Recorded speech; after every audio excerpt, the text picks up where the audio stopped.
Notification గడువు సమీపిస్తున్న వేళ రాష్ట్రంలో ఎన్నికల ఏర్పాట్లను కేంద్ర ఎన్నికల సంఘం సమీక్షించనుంది. ఇందుకు ఈసీ బృందం తెలంగాణకు చేరుకుంది. 2 రోజుల పాటు తెలంగాణలో ఈసీ బృందం పర్యటించనుంది. ఇక ఇప్పటికే బీఆర్కే భవన్కు ఎన్నికల సభ్యుల బృందం చేరుకుంది. పర్యటన నేపథ్యంలో అన్ని జిల్లాల సిపిలు, డీజీలతో సమావేశం అధికారులు బృందం సమీక్షించారు. కొద్దిసేపటి క్రితమే ఎన్నికల ప్రధానాధికారి వికాస్ రాజ్తో ఈసీ భేటీ ముగిసింది. ఎన్నికలపై కేంద్ర బృందానికి వికాస్ రాజు పవర్ పాయింట్ ప్రజెంటేషన్ ఇచ్చారు. ఇక ఎన్ఫోర్స్మెంట్ ఏజెన్సీలతో కేంద్ర ఎన్నికల కమిషన్ బృందం సమావేశం నిర్వహించారు. ఈ సమావేశంలో 2022 ఎన్ఫోర్స్మెంట్ ఏజెన్సీల అధికారులు పాల్గొన్నారు.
బ్రేకింగ్ న్యూస్ చూస్తున్నాం. నోటిఫికేషన్ గడువు సమీపిస్తున్న వేళ రాష్ట్రంలో ఎన్నికల ఏర్పాట్లను కేంద్ర ఎన్నికల సంఘం సమీక్షించనుంది.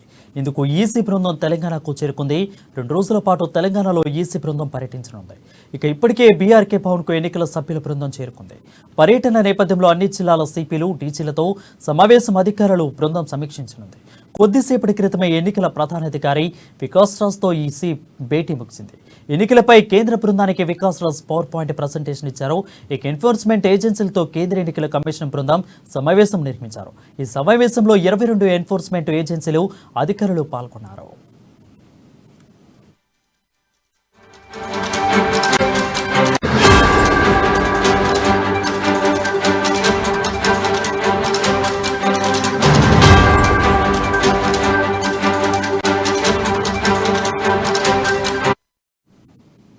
మరికి న్యూస్ చూస్తాం. నోటిఫికేషన్ గడువు సమీపిస్తున్న వేళ రాష్ట్రంలో ఎన్నికల ఏర్పాట్లను కేంద్ర ఎన్నికల సంఘం సమీక్షించనుంది.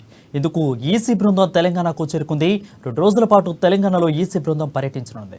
దీనిపై మరింత సమాచారం మా ప్రతినిధి రాజు లైవ్ ద్వారా అందిస్తారు. రాజు, చెప్పండి, వికాస్ రాజ్ ఇప్పటికే పవర్ పాయింట్ ప్రజెంటేషన్ ఇచ్చినట్లు తెలుస్తోంది. ఈ పీపీటీలో ఏ విధంగా వాళ్ళకి ఎక్స్ప్లెయిన్ చేస్తారు, ఏమేమి అంశాలను పరిగణించారు?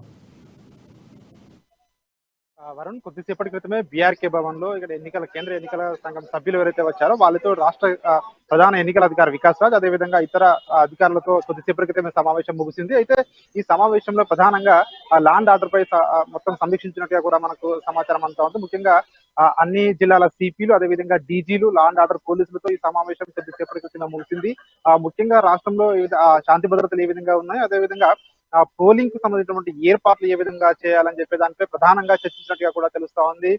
ముఖ్యంగా మరొక 2 రోజుల్లో రాష్ట్ర శాసనసభకు ఎన్నికల నోటిఫికేషన్ విడుదల కానుంది. 3వ తారీఖు నుంచి కూడా నామినేషన్ల ప్రక్రియ కూడా ప్రారంభం కానుంది. ఈ నేపథ్యంలోనే ఎన్నికల ఏర్పాట్లపై అవలంబించాల్సిన సెక్యూరిటీ అంశాలపై కూడా తీవ్రంగా కసరత్తు చేసినట్టుగా కూడా ఈ మీటింగ్ లో మనకు స్పష్టంగా అర్థమవుతుంది. ముఖ్యంగా కేంద్ర ఎన్నికల సంఘం నుంచి వచ్చిన 2 ప్రధాన కేంద్ర కమిషనర్లు ఎవరైతే ఉన్నారో వాళ్ళు రాష్ట్ర అధికారులతో కూడా సమావేశంలో ముఖ్యంగా ఈ పవర్ పాయింట్ ప్రజెంటేషన్ లో కూడా రాష్ట్ర ప్రధాన ఎన్నికల అధికారి వికాస్ రాజ్ కూడా ఒక పవర్ పాయింట్ ప్రజెంటేషన్ కూడా ఇచ్చినట్టుగా తెలుస్తా ఉంది. ముఖ్యంగా రాష్ట్రంలో ఎన్ని పోలింగ్ స్టేషన్లు అవసరం అవుతాయి, అదేవిధంగా గతంలో చెప్పినట్టుగా 35,000 ఏదైతే పోలింగ్ స్టేషన్ ఉన్నా ఇంకా పెంచే అవకాశం కూడా ఉంది అని చెప్పి కూడా తెలుస్తా ఉంది.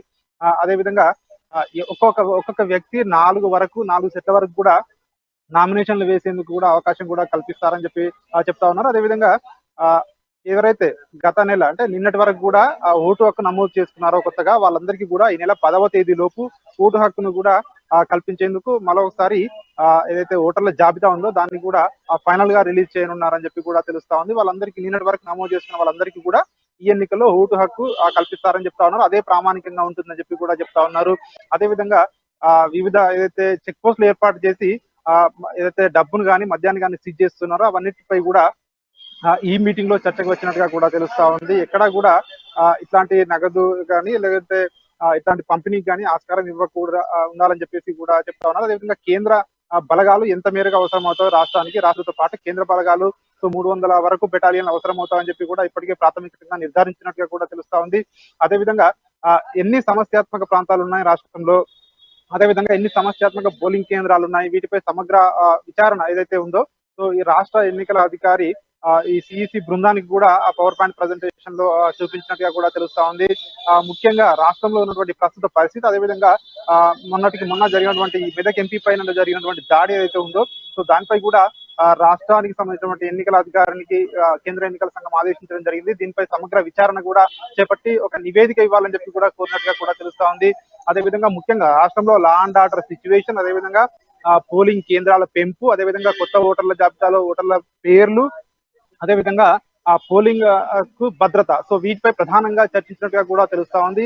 ఈ నేపథ్యంలోనే 2 రోజుల పర్యటనలో భాగంగా మొదటి రోజు సమావేశం కొద్దిసేపటి క్రితం ముగిసింది. రేపు కూడా మళ్ళీ అంటే ఇతర ఏజెన్సీలతో, ఎన్ఫోర్స్మెంట్ ఏజెన్సీలతో కూడా ఈ సమావేశం జరిగే అవకాశం కూడా కనిపిస్తా ఉంది. వారు రైట్ రాజు, ఇప్పటికే భారీ ఎత్తున డబ్బుని నగదుని స్వాధీనం చేసుకొని పట్టుపట్ట అంశాలు మనం చూస్తూనే ఉన్నాం ప్రతిరోజు కూడా. సో నేపథ్యంలో ఇంకా ఎలాంటి చర్యలు తీసుకోవాలి, ఎలాంటి పకడ్బందీగా వ్యవహరించాలనే అంశం మీద ఏమైనా చర్చించారా?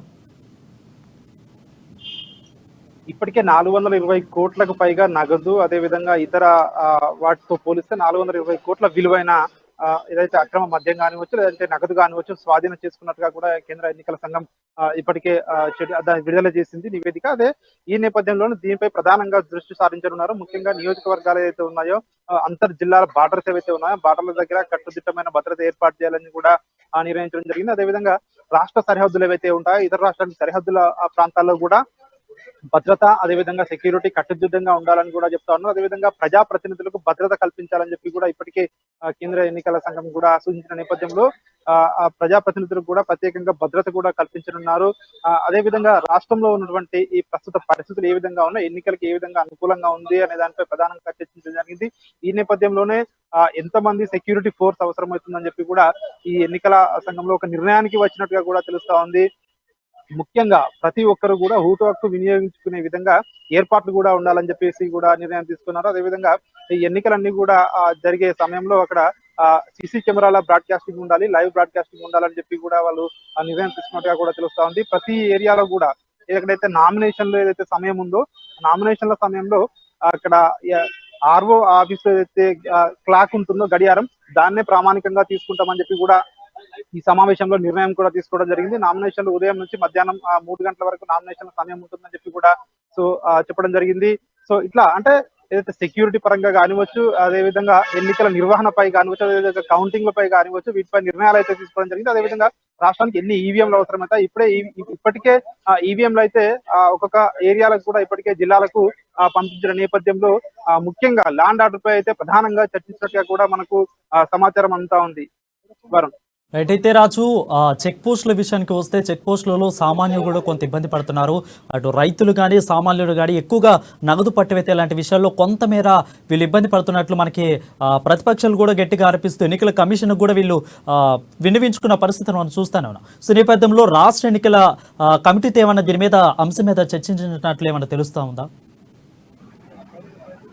ఈ చెక్ పోస్టుల అంశంపై కూడా ప్రధానంగా చర్చకు వచ్చినట్టుగా కూడా తెలుస్తోంది. ముఖ్యంగా ఈ చెక్ పోస్టుల అంశంలో ముఖ్యంగా రాజకీయ నాయకులే కాకుండా ప్రధానంగా ఎవరైతే ఆ పౌరులు ఉంటారో, సామాన్య ప్రజలు ఉంటారో, వీళ్ళదే ఎక్కువగా నగదు దొరుకుతుంది అని చెప్పి కూడా వీళ్ళ యొక్క పోలీసులు కావచ్చు, ఎన్నికల సంఘానికి కూడా ఫిర్యాదులు కూడా వచ్చాయి. దీనికి సంబంధించిన ఇప్పటికే పలు రాజకీయ పార్టీలు కూడా కేంద్ర ఎన్నికల సంఘానికి లెటర్లు కూడా రాయడం జరిగింది. ఎవరైతే పెళ్లిళ్ళకి కానీ, ఇతర ఫంక్షన్లకు కానీ, అదేవిధంగా వాళ్ళ సొంత అవసరాల కోసం షాపింగ్లకు కానీ, బంగారం కొనుగోలు కానీ, బ్యాంక్ డిపాజిట్లు కానీ వెళ్లే వారిని టార్గెట్ గా చేసుకొని ఇక్కడ పోలీసులు ఏవైతే ఇక్కడ చెక్ పోస్ట్ ఏర్పాటు చేసి నగదును సీజ్ చేస్తున్నారో, ఇక్కడ జనానికి తీవ్రంగా ఇబ్బందులు ఎదుర్కొంటున్నారని చెప్పేసి కూడా కేంద్ర ఎన్నికల సంఘం కూడా భావించింది. ఈ నేపథ్యంలోనే కేంద్ర ఎన్నికల సంఘం కొన్ని గైడ్ లైన్స్ కూడా ఇక్కడ అధికారులకు ఆదేశాలు జారీ చేయడం జరిగింది. ముఖ్యంగా అందులో వాళ్ళు చెప్తా ఉన్నారు, ఇట్లాంటి పట్టుకున్నప్పుడు వెంటనే చర్యలు తీసుకోవాలి. ఒకవేళ వాళ్ళు దీనికి సంబంధించి ఏవైనా పత్రాలు, సరైన ఆధారాలు చూపిస్తే వెంటనే దీనిపై నగదు తిరిగి ఇచ్చేయాలని చెప్పేసి కూడా జాప్యం చేయదు, ఇందులో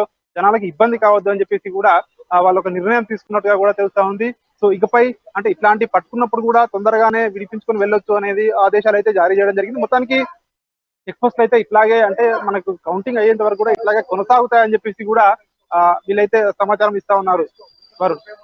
రైట్. అయితే రాజు, కేసీఆర్ నిలబడుతున్న కాన్స్టిట్యున్సీలో రైతులు కానీ అటు విధంగా నిరుద్యోగులు కానీ భారీ ఎత్తున వాళ్ళు నామినేషన్ వేయడానికి సిద్ధపడుతున్నట్లు మనకు తెలుస్తూ ఉంది. సో ఇది సమస్యాత్మక ప్రాంతం కాబట్టి ఎన్నికల సంఘం రాష్ట్ర ఎన్నికల సంఘానికి ఎలాంటి సూచనలు సలహాలు ఏమన్నా చేసినట్లు ఏమన్నా మనకు తెలుస్తూ ఉందా? ముఖ్యంగా నామినేషన్ల విషయానికి వస్తే ఎంతమంది నామినేషన్లు వేసినా కూడా ఖచ్చితంగా వాళ్ళందరికీ కూడా ఆ బ్యాలెట్ లో ఖచ్చితంగా ఈవీఎం లో వాళ్ళ పేరు ఉండే విధంగా ఖచ్చితంగా వాళ్ళు చూసుకోవాల్సిన అవసరం ఉంటుంది. ఎంతమంది వేస్తారనేది ఇప్పటికే అయితే రైతులు అయితే చెప్పడం జరిగింది. వారితో మొన్నటికి మొన్న మంత్రి కేటీఆర్ కూడా మాట్లాడడం జరిగింది రైతు జేఏసీ నేతలతో కూడా. సో వాళ్ళు కొంతమేర శాంతించినప్పటికీ సో అంటే తీరా సమయం వచ్చిన తర్వాత ఎంతమంది నామినేషన్ వేస్తారని ఇంకా ఒక ఉత్కంఠ అయితే కొనసాగుతా ఉంది. కానీ ఒకవేళ అంటే గతంలో మనం చూసుకున్నట్టయితే నిజామాబాద్ ఎమ్మెల్సీ కవిత నామినేషన్ వేసినప్పుడు ఎంపీగా అక్కడ చాలా మంది పసుపు రైతులు చాలా మంది నామినేషన్ వేయడం జరిగింది బీఆర్ఎస్ పార్టీకి వ్యతిరేకంగా. అప్పుడు ఆ ఎన్నికల్లో ఆమె ఓటమి పాలు కూడా కావడం జరిగింది ఎంపీ ఎన్నికల్లో. అక్కడ బీజేపీ గెలవడం జరిగింది. అయితే సో ఇట్లాంటి అంటే ఎక్కువ మంది వేసినప్పుడు ఈ అక్కడ ఈవీఎంలు కూడా ఎక్కువగా ఉంచాల్సి ఉంటుంది కాబట్టి ప్రతి పోలింగ్ స్టేషన్ లో కూడా ఈవీఎంలు కూడా ఎక్కువగా ఉంటాయి, సీరియల్ నెంబర్లు ఎక్కువగా ఉంటాయి కాబట్టి ఒకవేళ ఈసారి కూడా అట్లాంటి ఎక్కువ మంది రైతులు కానీ లేదంటే ఇతరులు కానీ నామినేషన్ వేస్తే ఖచ్చితంగా వాటిని నిబంధనలకు అనుగుణంగా ఉంటే ఖచ్చితంగా వాటిని తిరస్కరించే అవకాశం ఎన్నికల సంఘానికి కూడా లేదు. కాబట్టి ఒకవేళ ఎక్కువ నామినేషన్లు వచ్చినా కూడా కాకపోతే అక్కడ సెక్యూరిటీ ఫోర్స్ ని ఎక్కువగా పెట్టి సో శాంతియుతంగా ఎన్నికలు నిర్వహించాలని చెప్పేసి కూడా ఎన్నికల కమిషన్ భావిస్తున్నట్టుగా కూడా తెలుస్తా ఉంది. అదే విధంగా ఇంతకు ముందే ఇక్కడ కొంచెం చూసినట్టయితే కొన్ని చిన్న చిన్న రాజకీయ పార్టీలు కూడా వచ్చి ఎన్నికల సంఘానికి రిప్రజెంటేషన్లు ఇస్తా ఉన్నాయి. ఎందుకంటే రాష్ట్రంలో ఉన్నటువంటి ప్రజాప్రతినిధులపై దాడులు ఏవైతే జరుగుతా ఉన్నాయో కొత్త రాజకీయ పార్టీలు ఏవైతే వచ్చాయో మాకు కూడా భద్రత కావాలని చెప్పేసి కూడా కొన్ని రాజకీయ పార్టీలు కూడా ఎన్నికల సంఘాన్ని కూడా రిక్వెస్ట్ చేయడం జరిగింది. వాళ్ళు కూడా సానుకూలంగా స్పందించినట్టు కూడా చెప్తా ఉన్నారు. ఇక్కడ సిపిలకు అదేవిధంగా డీజీపీ కూడా ఇప్పటికే ఎన్నికల సంఘం ఆదేశాలు కూడా జారీ చేయడం జరిగింది. సో ప్రతి ఒక్క అంటే ఎవరైతే రిక్వెస్ట్ చేస్తారో ఖచ్చితంగా వాళ్ళందరికీ కూడా భద్రత కల్పించాలి. భద్రత కల్పించే అంశం ఖచ్చితంగా పోలీసులకే ఉంటుంది, ఎన్నికల సంఘంలో కాబట్టి భద్రత కూడా ముఖ్యమైన అంశం అని చెప్పి కూడా వాళ్ళు చెప్తున్నారు. రాష్ట్రంలో ఫ్రీ అండ్ ఫెయిర్ ఎలక్షన్ జరగాలంటే భద్రతతో పాటు శాంతి భద్రతలు కూడా అంటే అవన్నీ పరిస్థితులు అనుకూలంగా ఉంటేనే ప్రజలు ఓటు హక్కును వినియోగించుకునే విధంగా ఉండాలని చెప్పేసి కూడా అట్లాంటి వాతావరణం కల్పించాలని చెప్పి కూడా ఎన్నికల సంఘం అయితే ప్రజల్ని కూడా ఇటు కోరుతా ఉంది. మొత్తానికైతే ఈ మీటింగ్ ఏదైతే జరుగుతా ఉందో రాష్ట్రంలో కేంద్ర ఎన్నికల బృందం పర్యటన అయితే మొదటి రోజు అయితే డీజీలు అదేవిధంగా లా అండ్ ఆర్డర్ పోలీసులు సిపిలతో అయితే ప్రత్యేకంగా సమావేశం అయితే ముగుతుంది. ఈ సమావేశంలో పలు కీలకమైన అంశాలపై చర్చ అయితే జరిగింది వారు. రైట్ రాజు, అయితే డీజీపీలు ఎస్పీల విషయానికి వస్తే ఆల్రెడీ కూడా ప్రతిపక్ష నాయకులు ఢిల్లీ వెళ్ళి ఆల్రెడీ ప్రెస్ మీట్ పెట్టారు. వాళ్ళ సర్వీస్ అయిపోయినా కానీ వాళ్ళని 12 సంవత్సరాల తర్వాత మళ్ళీ వాళ్ళ అధికారంలోకి తీసుకున్నారు. అదేవిధంగా కొంతమంది డీజీపీలు ఎస్పీలు ఆంధ్ర వాళ్ళు అయినప్పటికీ ఇక్కడ వాళ్ళు వ్యవహరిస్తూ కొంత పార్టీకి బీఆర్ఎస్ పార్టీకి తొత్తులుగా వ్యవహరిస్తున్నారని ప్రెస్ మీట్ కూడా పెట్టి ప్రతిపక్షం అయితే ఆరోపించింది. ఈ నేపథ్యంలో ఇప్పుడు ఉన్న ఎలక్షన్ కమిటీతో ఏమన్నా భేటీలో ఈ చర్చలు ఏమన్నా వచ్చినట్లు మనకు తెలుస్తూ ఉందా? ముఖ్యంగా రాష్ట్రంలో ఎవరైతే రిటైర్ అయ్యాలో ప్రభుత్వ అధికారులు వాళ్ళను మళ్ళీ ఓఎస్డీలుగా తీసుకొచ్చి ప్రత్యేకంగా ఇక్కడ రాష్ట్ర ప్రభుత్వం ప్రత్యేకంగా నియమించుకుంది అని చెప్పేసి కూడా కొన్ని ఏవైతే ఆరోపణలు వస్తా ఉన్నాయో దీనికి సంబంధించినటువంటి ప్రతిపక్షాలు ముఖ్యంగా కాంగ్రెస్ పార్టీ అయితే గత కొన్ని రోజులుగా విమర్శిస్తా ఉంది. వాళ్ళను పదవుల నుంచి తప్పించాలి, ఎన్నికల అయిపోయేంత వరకు కూడా వాళ్ళని దూరంగా ఉంచాలని చెప్పి కూడా ప్రతిపక్షాలు చెప్తా ఉన్నాయి. అయితే దీనిపై నిర్ణయం తీసుకోవాల్సింది ఖచ్చితంగా ఎన్నికల సంఘం నిర్ణయం తీసుకోవాలి. ఎందుకంటే గతంలోనే ప్రతిపక్షాలు ఏవైతే కంప్లైంట్ చేయడం జరిగిందో ఈ నేపథ్యంలోనే చాలా వరకు భారీగా ఐఏఎస్ ఐపీఎస్ లను బదిలీలు చేయడం జరిగింది. సో ఇప్పుడు వీళ్ళని కూడా సో ఇక్కడ ఓఎస్డీల నుంచి తీసేయాలంటే ఖచ్చితంగా ఎన్నికల సంఘం పర్మిషన్ అవసరం ఉంటుంది. ఒకవేళ ఎన్నికల సంఘం కనుక ఒక నోటిఫికేషన్ కానీ లేదంటే సిఎస్ కు కానీ ఏదైనా మార్గదర్శకాలు జారీ చేస్తే ఖచ్చితంగా అవి అమలు చేయవలసి ఉంటుంది. కానీ దీనిపై తుది నిర్ణయం ఎన్నికల కమిషన్ ఉంటుంది కాబట్టి సో ఎన్నికల కమిషన్ దీనిపై నిర్ణయం అయితే తీసుకోవాల్సి ఉంది. సో ఏ విధంగా స్పందిస్తారనేది చూడాల్సి ఉంది. ఎందుకంటే దీనిపై ఇప్పటికే పలు కంప్లైంట్ కూడా వెళ్ళడం జరిగింది. అదేవిధంగా రాష్ట్రంలో ఇంకా కొన్ని బదిలీలు చేపట్టాలని చెప్పి ఇంకా కొందరు కలెక్టర్ల విషయంలో కొందరు ఎస్పీల విషయంలో ప్రభుత్వానికి అనుకూలంగా వ్యవహరిస్తున్నారు అధికార పార్టీకి అని చెప్పేసి కూడా ఇతర పార్టీలు ప్రతిపక్షాలు విమర్శిస్తా ఉన్నాయి. దీనిపై కూడా చాలా వరకు కంప్లైంట్లు ఇంకా కేంద్ర ఎన్నికల సంఘం దగ్గర పెండింగ్ లో ఉన్నాయి. వాళ్ళు కూడా విచారణ చేపడతా ఉన్నారు సో డిపార్ట్మెంట్. సో వాళ్ళు సో దీనిపై కూడా సో త్వరలోనే నిర్ణయం వస్తుందని చెప్పేసి కూడా చాలా మంది ఆశిస్తా ఉన్నారు.